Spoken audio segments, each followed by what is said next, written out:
ചെട്ടികുളങ്ങര ദേവീക്ഷേത്രത്തിലെ അശ്വതി മഹോത്സവം തിങ്കളാഴ്ച നടക്കും. കുട്ടികൾ കെട്ടിയൊരുക്കി വൈകിട്ട് കൊണ്ടുവരുന്ന കെട്ടുകാഴ്ചകളും കെട്ടുകാഴ്ചകൾക്ക് മുമ്പിലെ ജീവിത എഴുന്നള്ളത്തും പുലർച്ചെ നടക്കുന്ന ദേവിയുടെ യാത്രയയപ്പ് ചടങ്ങുമാണ് അശ്വതി ഉത്സവത്തിന്റെ പ്രധാന ചടങ്ങുകൾ. ചെട്ടികുളങ്ങര ദേവീക്ഷേത്രത്തിലെ അശ്വതി മഹോത്സവം തിങ്കളാഴ്ച നടക്കും.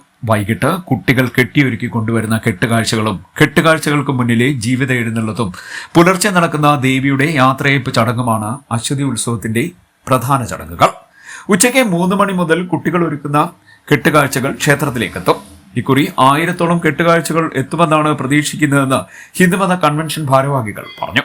തുടർന്ന് ദേവി കെട്ടുകാഴ്ചകളുടെ മുന്നിലേക്ക് എഴുന്നള്ളും. പുലർച്ചെയോടെ ദേവി ഭക്തിനിർഭരമായ യാത്രയെപ്പോടെ മടങ്ങുന്ന ചടങ്ങ് നടക്കും.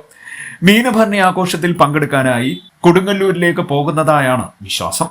ചെട്ടികുളങ്ങര ദേവിയുടെ മാതൃസ്ഥാനീയയാണ് കൊടുങ്ങല്ലൂർ ദേവി. ഭരണിനാളിൽ ചെട്ടികുളങ്ങര ക്ഷേത്രനട തുറക്കാറില്ല. അശ്വതി കെട്ടുകാഴ്ചയോടനുബന്ധിച്ച് നിർദ്ദേശങ്ങൾ പുറപ്പെടുവിച്ചിട്ടുണ്ട്. കെട്ടുകാഴ്ചകൾക്ക് 20 അടിയിൽ കൂടുതൽ ഉയരമുണ്ടാകാൻ പാടില്ല. ഫ്ലോട്ടുകൾ, ഡാസിക് ഡോൾ, DJ, താമ്പോലം, കൊടി എന്നിവ അനുവദിക്കില്ല. കെട്ടുകാഴ്ച നിർമ്മാണത്തിന് പൊതുപിരിവ് പാടില്ല എന്നിങ്ങനെ ഉള്ള നിർദ്ദേശങ്ങളാണ് പുറപ്പെടുവിച്ചിരിക്കുന്നത്. ക്ഷേത്രത്തിലെ കാർത്തിക ദർശനം ഏപ്രിൽ 2-ന് നടക്കും. ചെട്ടികുളങ്ങര ഭഗവതിയുടെ തിരുവാഭരണങ്ങൾ ചാർത്തിയുള്ള കാർത്തിക ദർശനം കാണാൻ വലിയ ഭക്തജന തിരക്കാണ് ഉണ്ടാവാറുള്ളത്. CDNet news, Kayamkulam.